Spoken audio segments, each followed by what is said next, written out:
31 তাৰিখে ইংৰাজী 31 মে' মাহৰ মানে 3 দিন আগতে যেহেতু হাসিনা পাৰ্ক বুলি আমাৰ এটা গাৰ্ডেন আছে চান্দামাৰী এৰিয়াত ৰাঙাপানীত তাতে ৰাতিপুৱা গৈছিলোঁ মোৰ ভাইটিৰ লগত অলপ কাম আছিলে মোৰ আম অলপ উঠাব আছিলে এইবিলাক কৰি আছিলোঁ দুপৰীয়া 1:30 মান বজাত যেতিয়া মই ঘৰৰ ফালে আহি আছোঁ মানে আমাৰ গাৰ্ডেনৰ পৰা ওলালোঁ মই এটা গাড়ী ইউজ কৰোঁ এইটো স্কৰপিঅ' গাড়ী মই মোৰ ফ্ৰেণ্ডৰ লগত বেলেগ গাড়ীত আছিলোঁ আৰু মই ঘৰৰ ফালে আহি আছোঁ মোৰ গাড়ীটো আহিছে কিন্তু মোৰ যিটো স্কৰপিঅ' যিটো মই গোটেই সমষ্টিত ইউজ কৰোঁ এইটো মোৰ ভাইটি ইউজ কৰি আছিলে সেইটো মোৰ পিছফালে আছিলে হঠাৎকৈ এটা বাইক মোৰ সেই স্কৰপিঅ'ৰ আগত পাৰ্কিঙৰ অৱস্থাৰ পৰা ৰাস্তাৰ ছাইডৰ পৰা মাজত আহি গ'ল ৰাস্তাত আৰু মোৰ গাড়ীটো ৰখাই দিল য'ত মোৰ ভাইটি আছিলে মই অলপ আগত ওলাই আহিছোঁ কিন্তু পটককৈ মই হাল্লা শুনা পাইছোঁ যেতিয়া মোৰ লগত যিটো গাড়ীত বহি আছিলে ফ্ৰেণ্ডটো মোৰ যাৰ গাড়ীত মই আছিলোঁ তেখেতক ক'লোঁ চোৱাচোন এবাৰ কি হৈছে তেখেতে দৌৰ মাৰি গৈ চাই যে মোৰ গাড়ীটো ৰখাইছে আৰু মোৰ ভাইটিক এটেক কৰি আছে তেতিয়া মই দৌৰ মাৰি গৈ পেলাই তাতে গ'লোঁ কি হ'ল কোনো কথা নাই বাৰ্তা নাই গোটেইকেইটা মানুহ মোৰ ভাইটি মোৰ ফ্ৰেণ্ড চবকে বাদ দি পেলাই মোক চিধা এটেক কৰা আৰম্ভ কৰিল প্ৰথম মানুহটো আছিল শামছুল আলম বুলিৰ মানুহ এটা বয়সীয়াল মানুহ তেখেতে মোক বাটাম দি মাৰি পেলাই তলত পেলাই দিল আৰু সবকেইটা মোক একেবাৰে ৱেপনছেদি মাৰা আৰম্ভ কৰিলে বাটাম আইৰণ ৰড এবং মই সেইটো টাইমত মোক চাকু পৰ্যন্ত মাৰিছে কিন্তু মই আল্লাহ নাজানো আল্লাহৰ দোৱা ইমান মানুহৰ দোৱা আছে কাৰণে হয়তো আজি মই বাচি ওলাই আহিব পাৰিছোঁ মই আপোনালোকক দাগবিলাক দেখাওঁ যে উইদাউট ৰিজন এবং মোক এইখিনি জেগাত সিহঁতে মাৰিছে পিছফালে গোটেই দাগ আছে মোৰ আৰু ভিতৰত দাগ আছে সিহঁতে পলিটিকেলি এইটো এটা ষড়যন্ত্ৰ কৰিছে এটা প্ৰি প্লেনিং কৰি পেলাই মোক মাৰা চেষ্টা কৰিছে কেনেকৈ গম পালোঁ কথাটো যেতিয়া চালোঁ যে যিকেইটা একিউজড আছিলে যেকেইটা মোক মাৰিছে গোটেইকেইটা খবৰ লোৱাৰ পিছত চালোঁ যে গোটেইকেইটা এটা ফেমিলিৰ পৰাই বিলং কৰে শামছুল আলম তেখেতৰ ল'ৰা কাদেৰ তেখেতৰ ডাঙৰ দাদা চামাদৰ দুটা ল'ৰা তেখেতৰে জামাই যোনে বাগাপাৰাত থাকে তেখেতেও ৰাঙাপানীত সেইটো টাইমত উপস্থিত আছিলে আৰু গোটেইকেইটা মানুহ বজাৰত দুটা তিনিটা দোকানৰ ভিতৰত অলৰেডি ৱেপন লৈ পেলাই ৰেডি আছিলে মানে এইটো এটা মোক টাৰ্গেট কৰি জেড ইছলাম ফেমিলিক যিহেতু মই এইবাৰ ইলেকশ্যনত আপোনাৰ ওচৰত বহুত কষ্ট কৰিছোঁ মই গোটেই সমষ্টিত ঘূৰিছোঁ চব মানুহে মোক চিনি পায় মই AGPৰ কাৰণে মোৰ দেউতাৰ কাৰণে মই বহুত কষ্ট কৰিছোঁ হয়তো হেমন্ত বিশ্ব শৰ্মা ডাঙৰীয়া তেখেতৰ স্পীচত মানকাছৰৰ নামটো বাৰ বাৰ লোৱাৰ কাৰণে ইহঁতে হিংসা কৰি পেলাই আজি মোক এটেক কৰিছে আৰু কোনে এটেক কৰিছে মোক যি মানুহবিলাকে 5 বছৰ আগতে এই সমষ্টিত নাছিলে ৰাঙাপানীত ক'ৰবাৰ পৰা অবৈধ জাগাত ফৰেষ্ট লেণ্ডত আহি পেলাই এই গোটেই ফেমিলিটো কোনবা বেকিং কৰি পেলাই মোক এটেক কৰোৱাটো আৰু এটা খবৰো পাইছোঁ আৰু প্ৰুফো পাইছোঁ যে এই এটেকৰ আগৰ ৰাতি এই মোৰ 31 তাৰিখে 1:30 বজাত এটেকৰ আগৰ ৰাতি 30 তাৰিখে ৰাতি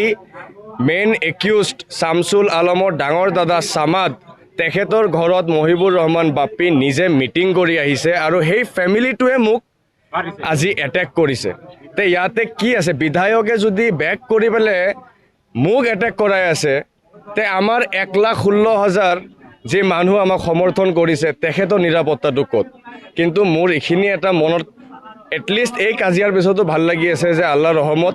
আমাৰ মানুহক কোনো হাত দিব পৰা নাই মোক চিধা হাত দিছে মই এইখিনি মানিছোঁ আজি মই ষ্ট্ৰংলি আছোঁ আল্লাহৰ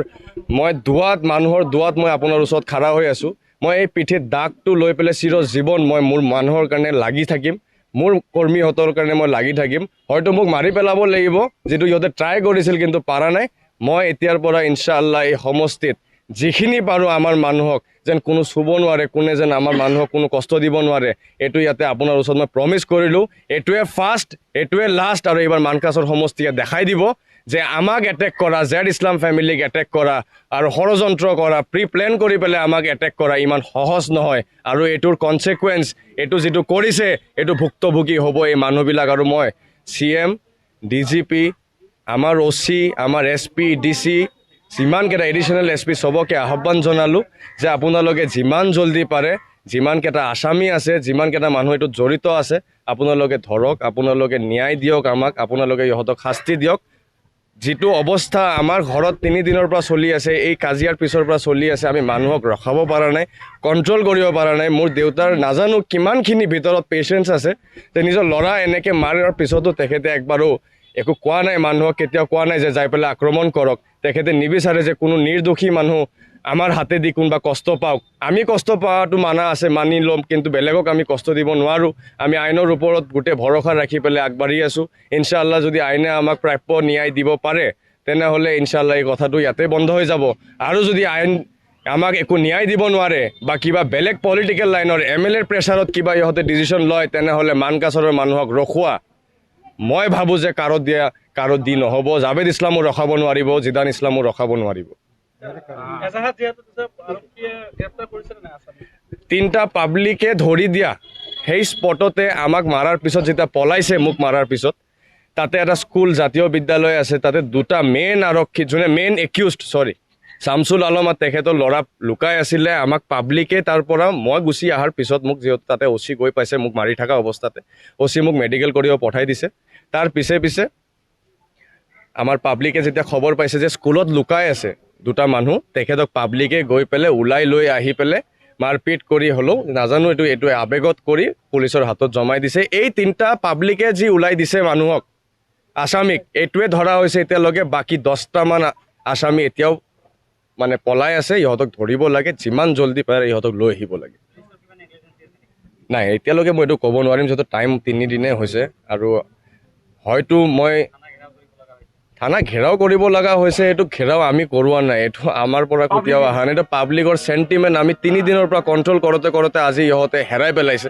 ইহঁতে নিজে গৈ পেলাই নিজৰ হাতত লৈ পেলাই মোক ন্যায় দিয়াৰ কাৰণে লাগি পৰিছে মানকাছাৰৰ মানুহ। মই চবৰে তাতে বহুত ধন্যবাদ দিছোঁ যে মোক এই ছাপৰ্টটো দিয়াৰ কাৰণে। আপোনাৰ ওচৰত মই চিৰজীৱন আপোনাৰ লগত লাগি থাকিম, কিন্তু আমি চবে মিলি এই ন্যায়টো ল'ব লাগিব। আমাৰ মানকাছাৰৰ প্ৰত্যেকটা মানুহৰ যে নিৰাপত্তা থাকে, কোনো যেন আমাক বাহিৰৰ পৰা আহি, চৰৰ পৰা, বাংলাদেশৰ পৰা আহি ফৰেষ্ট লেণ্ডত থাকি পেলাই আমাৰ ওপৰতে ইহঁতে যেন আক্ৰমণ কৰিব নোৱাৰে। আৰু তাতে যেতিয়া কেছটো হৈ আছিল, যেতিয়া মোৰ ওপৰত অন্যায় হৈ আছিল, মোৰ ভাইটিৰ ওপৰত অন্যায় হৈ আছিল, মোৰ লগত 2-3টা মানুহ আছিল, চবকে বাদ দি খালি মোক টাৰ্গেট কৰি মাৰা হৈ আছিল। মই মাৰা খতম হোৱাৰ পিছত মই পাব্লিকক সুধিছোঁ, আপোনালোকে কি চাই আছে, আপোনালোকে কি কৰি আছে, আপোনালোকে মোৰ ওপৰত অন্যায় হৈ আছে, মই একো কৰা নাই, মোৰ গাড়ী ৰখাই পেলাই ইহঁতে মোক এটেক কৰিছে, আপোনালোকে কিয় একো নকয়? তেতিয়া সেই মানুহবিলাকে কৈছে, তুমি বাহিৰৰ পৰা আহিছা, এইকেইটা আমাৰ ঘৰৰ মানুহ। আজি আমি 60 বছৰৰ পৰা মানকাছাৰৰ প্ৰত্যেকটা মানুহৰ মনে মনে সোমোৱা, প্ৰত্যেক ফেমিলিত আমাৰ অৱদান থকাৰ পিছত আমি বাহিৰৰ মানুহ হৈ গ'লোঁ। আৰু যোনে বাংলাদেশ, যোনে চৰৰ পৰা আহি কালি পৰহি 2 বছৰৰ মাজত ইয়াতে ফৰেষ্ট লেণ্ড অবাধ্যভাৱে থকাৰ পিছত বোলে ইহঁতে নিজৰ মানুহ আৰু আমি দূৰৰ মানুহ হৈ গৈছোঁ। এতিয়া আমি মানকাছাৰত চবে মিলি পেলাই আমাৰ নিজৰ মানুহবিলাকৰ নিৰাপত্তাৰ কাৰণে আমি আগবাঢ়ি যাব লাগিব। আৰু বাহিৰৰ মানুহক আমি CMৰ থ্ৰু ৰিকুৱেষ্ট কৰি পেলাই লাহে চিনাক্ত কৰি পেলাই ইহঁতক আকৌ নিজৰ জাগাত লৈ যাব লাগিব। যিকোনো খবৰৰ বাবে যোগাযোগ কৰক আমাৰ এই নম্বৰত 9181 307 2221।